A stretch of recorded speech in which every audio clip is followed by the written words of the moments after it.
So you said you worked on those first those first two westerns with Jack Nicholson. What was he like being able to work with him when he was young? I mean, I assume he didn't, fully develop his like Jack persona yet. So yeah, I guess you were, knowing him at a time when he was a little bit more genuine. Right. Uh, I like Jack a lot. He wasn't a huggy feely guy, uh, but he was friendly, and he would talk to the crew. He would always say good morning to everybody, and he was always very into the part he was playing. Yeah. He, he was very serious about it. So I liked Jack. I thought he was talented and that he was on his way to becoming a major star. Yeah, when you guys, well, I mean, when you were working on it, he said he would hang out with the crew as well as the other actors. You guys get to go out and enjoy life, get to know each other, or was it kind of just more business? It was a combo. First of all, we were on location up in Utah, Kanab, and there was only one cafe that we could eat at. So everybody ate together, and we had a thing where we would race each other. Jack and he had a little Volkswagen Beetle, and I forget what I had, but we would race each other. It was 30 miles to location, and we would race each other on that mileage going to and from location until Monty found out we were doing it. Monty Hellman, the director, and he got really pissed off because we were jeopardizing everything. But it was fun. I just remember what a gas it was. Oh yeah, man. Well, I mean, particularly like back there on those dirt roads too. Like you could really kick up some dust and like make those kind of drift turns. You know what I mean? Big, big time, Jimmy. So I don't know. Is there any like particular race that you guys really cut it close on? Well, I was driving the grip truck. So they were narrow roads going over canyons and things. So once I got in the lead, they couldn't pass me because I took up the whole road, and there was no room on either side for them to get past. So once I got in the lead, I just held it, which I loved.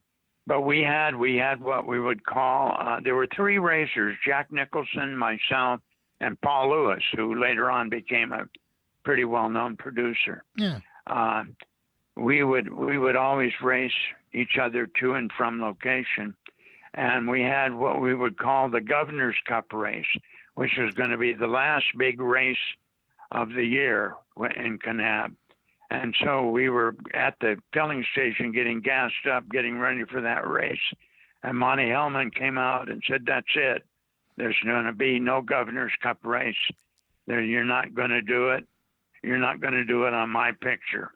And he was really pissed off. So we had to lose the Governor's Cup race. But we talked about it for years afterwards. I'd run into Jack or Paul, and we'd say, "We got to have the Governor's Cup race. We got to do it." But it never happened.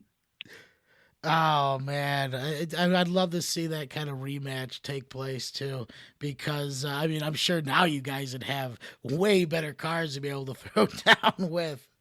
Absolutely. Absolutely.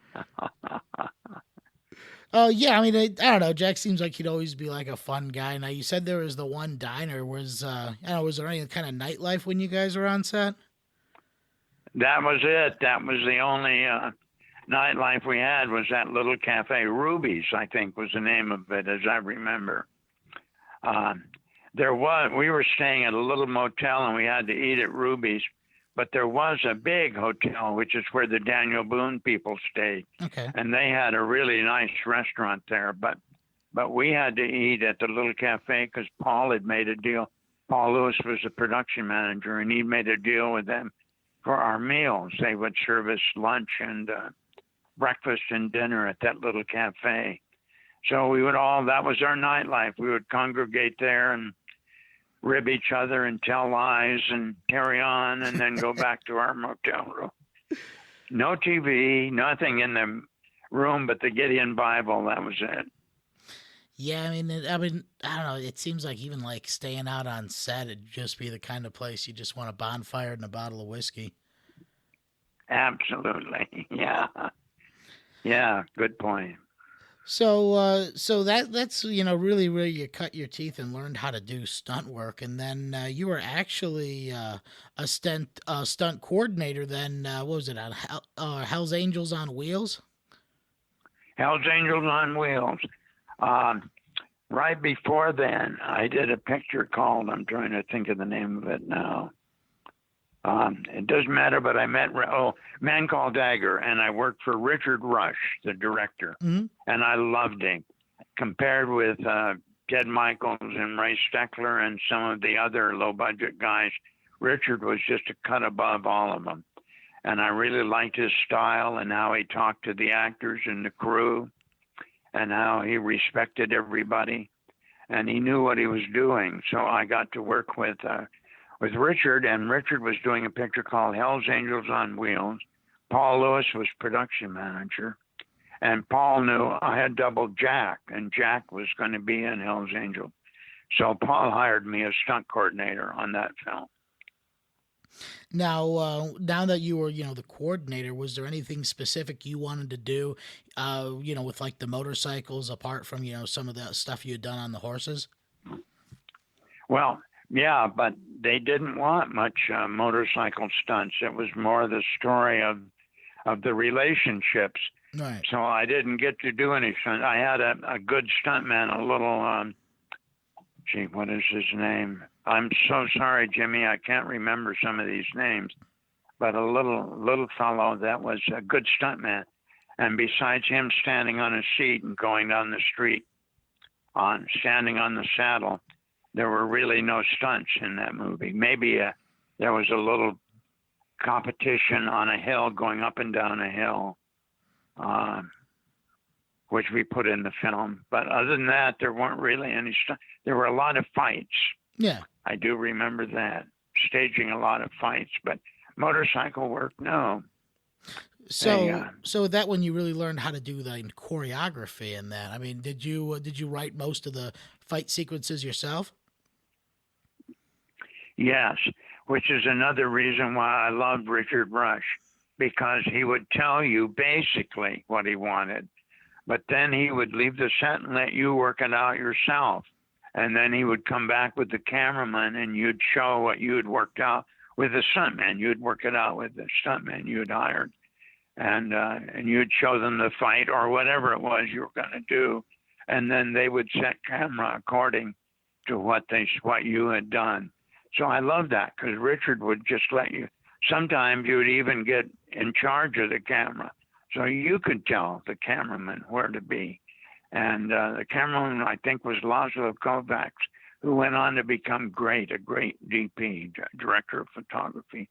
I loved him, Laszlo. And sometimes I would get to set the camera where they were going to go, where the cut should be. And it was like second unit directing. And I absolutely loved it. Oh wow! So you got to actually, besides doing just stunt choreography and fights, you were actually able to start learning the art of filmmaking itself, how to line up shots and how to use appropriate angles. Absolutely. Absolutely. And Richard was one of the few directors that would let you do that. He was so confident he didn't need to be a big wheel about everything. Yeah. A lot of directors would figure out they wanted a stunt, but the stunt would be impossible to do without killing someone or hurting someone. So you'd have to choreograph it all over again, but pretend like it was them that came up with the idea so they wouldn't get their feelings hurt. Yeah, I think isn't that like the best way to get your idea across is convince someone else it's theirs. Right. Absolutely. I You was got it. You got it, Jimmy. so where were those or where was that one filmed at? I assume you guys were just up and down the highways in California. Yeah, Bakersfield mostly. We shot up in Bakersfield for Hell's Angels. Yeah, that was well. I mean, that was just like that was just a wave of those biker films that came in all at the same time. I mean, leading up Yeah, to, I would say, leading up to Easy Rider was kind of the zenith of that movement, but there were so many good ones. I mean, it really is become a yeah, lost genre in film. yeah, yeah. For a short while, there wasn't a biker film made that didn't make money. Um, they were very hot for a long time. Well, for a short time actually, but for about oh 7 or 8 years, biker films were really in.